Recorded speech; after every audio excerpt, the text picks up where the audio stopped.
Chapter 4. The Selfishness Cure. Dick Thompson was certainly a nice-looking boy, and he was smart in school and behaved well at the table. But whenever his name was mentioned, people said, "Poor, poor Mrs. Thompson. She has such a problem. Whatever will she do with that child?" I guess that you would feel simply dreadful if people said a thing like that when your name was mentioned, but Dick didn't.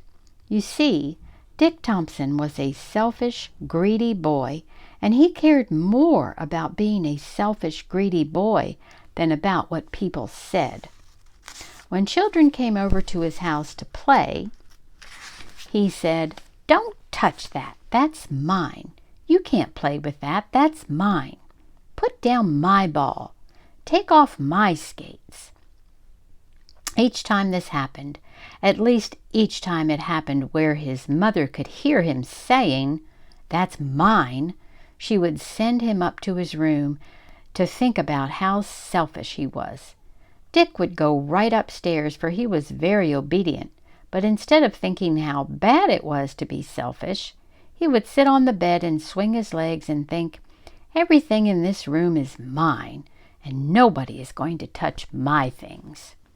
He certainly was a problem. One day, Dick's mother bought a big box of peppermint sticks. She called him into the house and said, "Now, dear, I have bought this large box of peppermint sticks for you, but I want you to share them with your friends. There are about 50 sticks in the box, and I want you to divide them with all the children in the neighborhood. Don't forget the little children, and you might send 1 or 2 to old Mrs. Bury. She is so fond of peppermint." Dick said, "Thank you, Mother, for the fine candy." Then he took the box out of doors and put it in the basket on the front of his bicycle and allowed the neighborhood children to look at the peppermint sticks. But he warned them, "This is my candy, and if anyone touches it, I will hit him with my baseball bat." The children in his neighborhood had known Dick for some time, and they knew that he meant what he said. But as they looked at the candy, they wished and wished they could have just 1 stick. Dick's mother, watching from the window, saw all the children gathered around Dick and the box of candy in the basket on the front of his bicycle, and she thought to herself, "Just look at my little boy, dividing the candy with all of his little friends. I just knew he would learn to be generous." And she tapped on the window, and when Dick looked around, she waved and smiled at him. Dick waved and smiled back, but unfortunately just then Mary O'Toole, who was quite daring, reached in and grabbed a stick of the candy, and crack! Dick clouted her on the hand with the baseball bat. In a flash, his mother saw what was really going on. She flew out the front door, took him firmly by the arm, and marched him upstairs, thrust him into his room, and slammed the door. Then she went downstairs and out the front door, took the box of candy, and told Mary O'Toole to divide it up among all the children, even the little ones, and to take 1 or 2 sticks over to old Mrs. Bury because she was so fond of peppermint. There were 15 children, not counting Dick, and 50 sticks of candy, so each child was given 3 sticks, and old Mrs. Bury got 5. From the window of his bedroom, Dick watched Mary divide the candy, and he was just furious. After all the candy had been divided, Mrs. Thompson went into the house and called Dick's father. She said, "Herbert, I know that you are busy and you don't like to have me call you at the office, but I am so worried about our son." Dick's father said, "What is the matter? Is he sick?" Dick's mother said, "No, but I just wish he were. It would be so much simpler." Mr. Thompson said, "Now, dear, I am very busy, so perhaps you had better wait until I come home." Mrs. Thompson said, "Herbert, this cannot wait another minute," and she told him about the candy and the baseball bat. Mr. Thompson said, "Why not give him a good hard spanking? Tell him that you're going to give him something that he can keep all to himself. Ha, ha, ha. Now, Herbert, this is not a laughing matter, and I don't think a spanking will solve a thing. I just don't know what to do or which way to turn." And Mrs. Thompson began to cry, partly because she felt so humiliated over Dick's selfishness, and partly because she knew that crying was one way to get action out of his father. Dick's father said, Now, dear, tears won't help. Let me see. Shall I hop into a taxi and come home and thrash him?" Dick's mother only cried louder. Dick's father said, I know just what to do. Call that Mrs. Wigglespiggle, or whatever her name is. You know, the one who cured Hubert Prentice." "You mean Mrs. Pigglewiggle? Oh, Herbert, you are so wonderful. I knew you would think of something. I'll call her right away." And Mrs. Thompson blew her nose and cheered right up. Mothers always do cheer up when they think of Mrs. Pigglewiggle, because she knows so much about children. After all, she has had about 1,000 little boys and girls come to her house to pull taffy, play checkers, bake cookies, drink cambric tea, and dig for the pirate gold buried in her backyard. And so she has had plenty of opportunity to learn about childish ailments and the cures for them. She was certainly the person to ask about Dick, the selfish boy, and so Mrs. Thompson telephoned her. She said, "Hello, Mrs. Pigglewiggle. This is Mrs. Thompson, Dick's mother." Mrs. Pigglewiggle said, "Hello, Mrs. Thompson. I have rather expected you to call." Mrs. Thompson said, "You have? Why?" "Because I know Dick very well," said Mrs. Pigglewiggle, "and although he is a dear little boy and the most well-mannered child who comes to visit me, never once forgetting to say thank you and please, he is very selfish."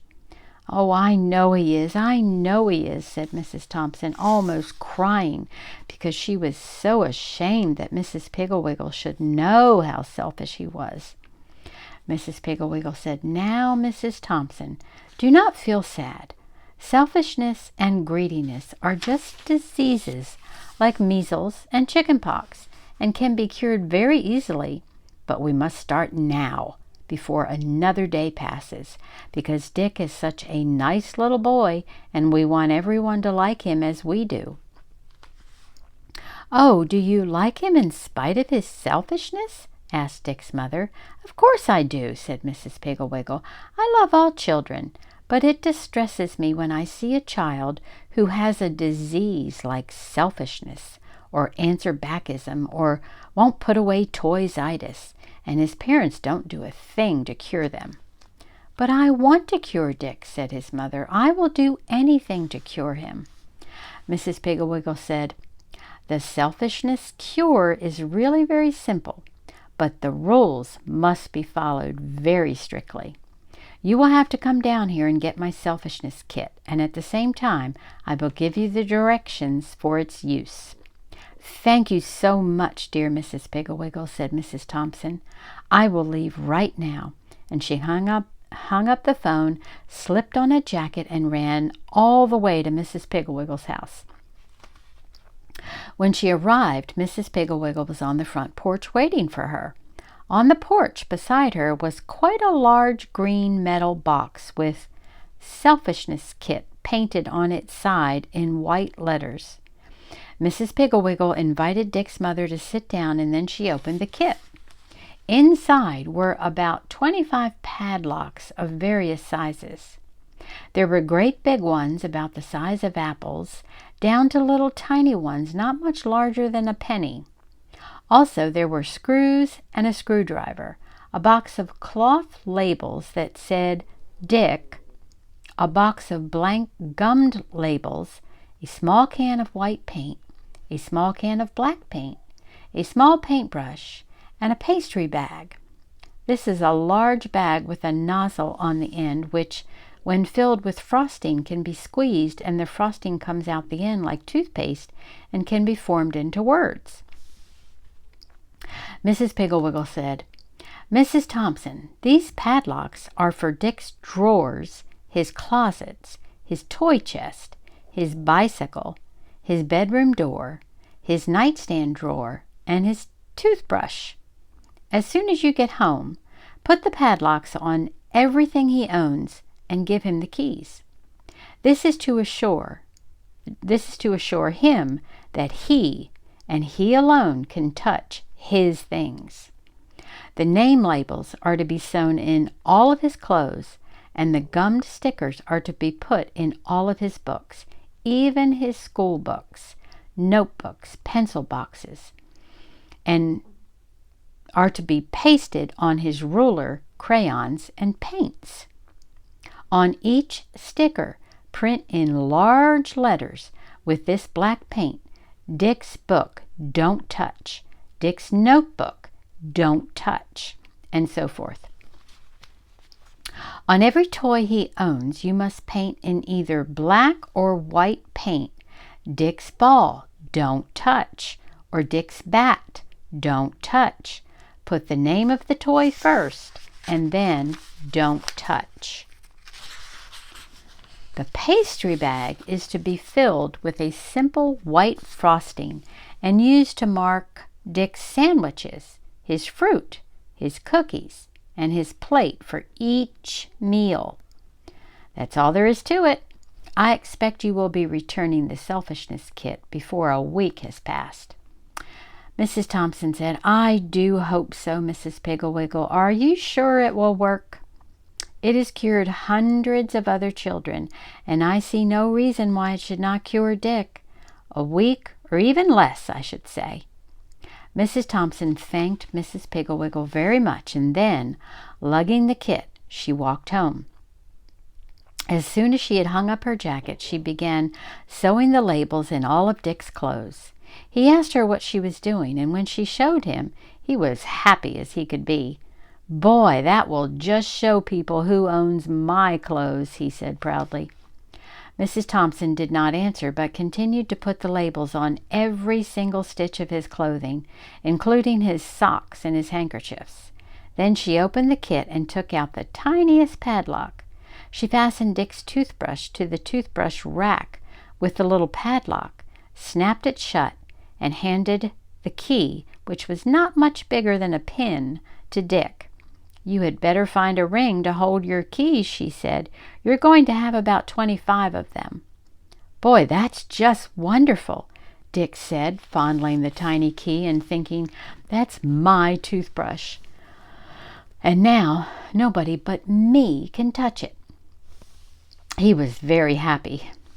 When dinner time came, Mrs. Thompson closed the Selfishness Kit and took it downstairs to show Dick's father. She told him about Mrs. Piggle-Wiggle, and he patted her on the back and said that he was sure everything was going to be all right. And where was the evening paper?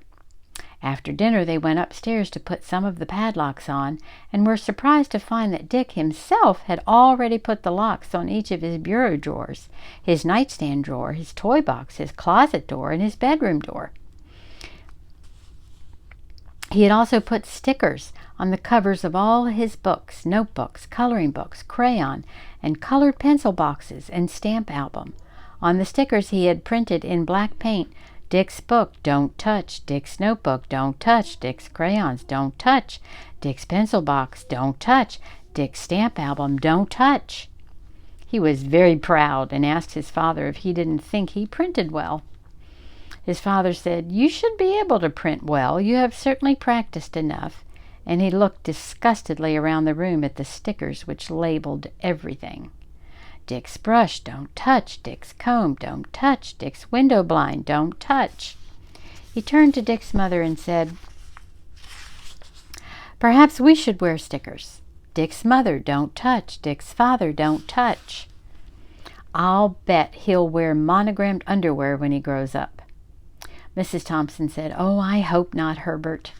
Dick said, come on, Mom and Dad, let's mark all the rest of my stuff. And so they worked until 8:30, marking Dick's bicycle, his baseball, his bat, his pitcher's glove, his catcher's glove, his toolbox, his roller skates, his lunchbox, his rubber boots, his raincoat, his Indian suit, his soldier suit, his gun, and his wagon. They even painted Dick's dog, don't touch, on Rover's collar. When they had finished and it was time for Dick to go to bed, he kissed his mother and said good night to his father and went happily up the stairs, his ring of keys jingling from his belt. Mr. Thompson sank down into a chair in the living room and lit his pipe. "I trust that Mrs. Pigglewiggle knows what she's doing," he said, "because if this cure should not work, our son is going to be the most loathsome boy in the whole world." Mrs. Thompson said, "Oh, no, dear, not in the whole world." The next morning they heard Dick clicking and snapping at his padlocks long before they were up. He was a little late coming downstairs because it took time to padlock all of his drawers, his closet door, and the door of his room.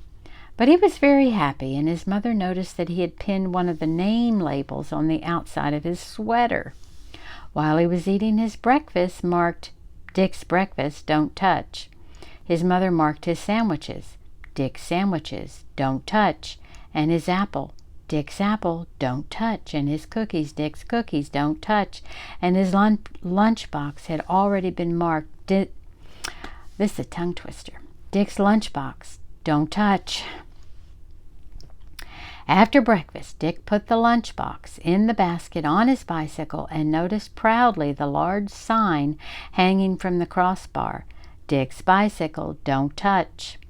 At school, the children paid little attention to the sign on his bicycle, but when he opened his lunchbox and took out the sandwiches marked, "Dick's sandwiches, don't touch," and the apple marked, "Dick's apple, don't touch," and the cookies marked, "Dick's cookies, don't touch," everyone laughed and wanted to see them, and in the resulting crowding and pushing, one of the sandwiches was dropped and stepped on, and some of the big boys grabbed the apple and tossed it in the air just above Dick's head, shouting, "Throw me Dick's apple! Oh, look, I dropped Dick's apple. I wonder if Dick's apple will bounce." When they finally gave Dick his apple, it was bruised and very dirty. In arithmetic period that afternoon, Bobby Slater across the aisle asked Dick for his ruler, and when he saw the label, "Dick's ruler, don't touch," he began to laugh and reached over and snatched the ruler off Dick's desk and passed it to Kenny Hatch, who laughed and passed it to the girl in front of him, and finally Miss Crabtree had to come down and get it. When she saw the sign, she laughed too, but she gave the ruler back to Dick. After school, the boys decided to play baseball in the vacant lot by Dick's house, but when Dick brought out his bat and ball and mitts and the boys saw, "Dick's ball, don't touch, Dick's bat, don't touch," they said, "We can't touch anything, so let's go home." And they did. Dick went up to his room to play, but he found that somewhere during the day he had lost the key to his closet, and that he had locked the key to his toy chest in the chest, so he went down and sat on the front porch and listened to the shouts of the children playing in Hubert Prentice's yard. The next morning at school during recess, nobody would play with him, and the little girls followed him and laughed.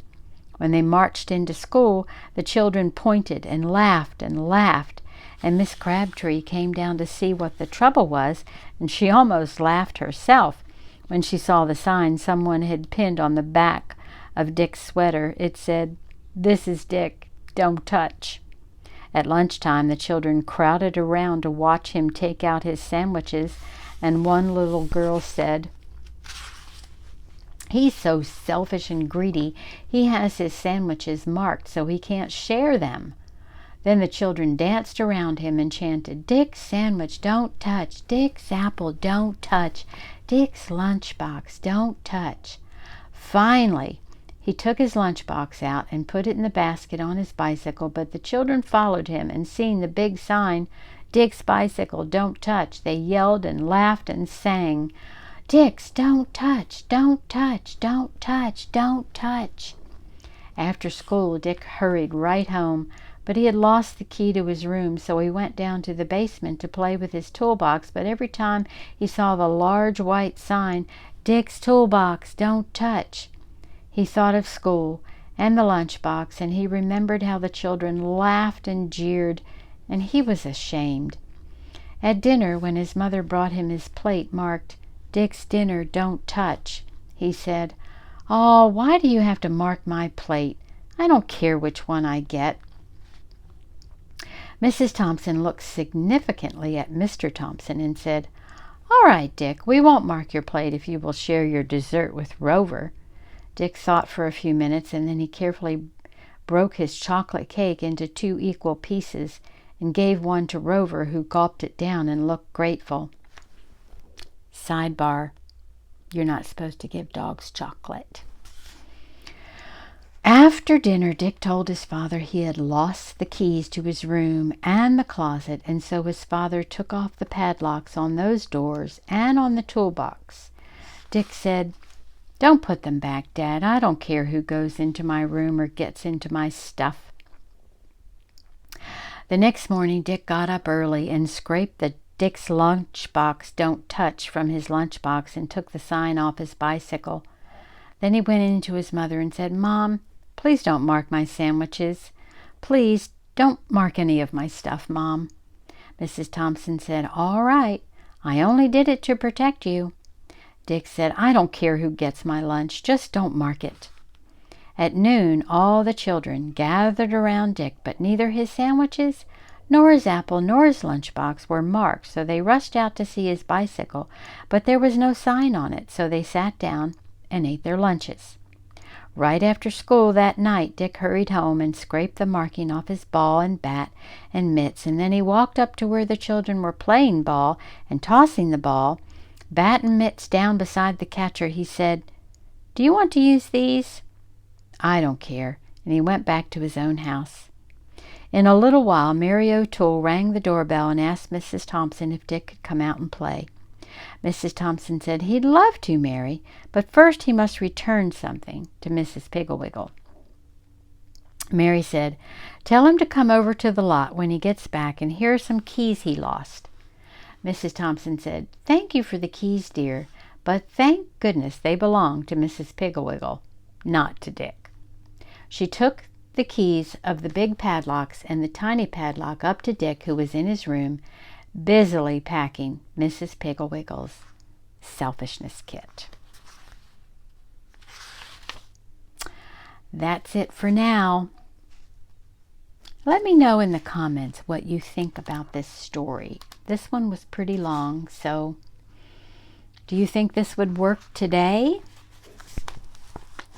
This is kind of an old story and times have changed, so let me know if you like this one.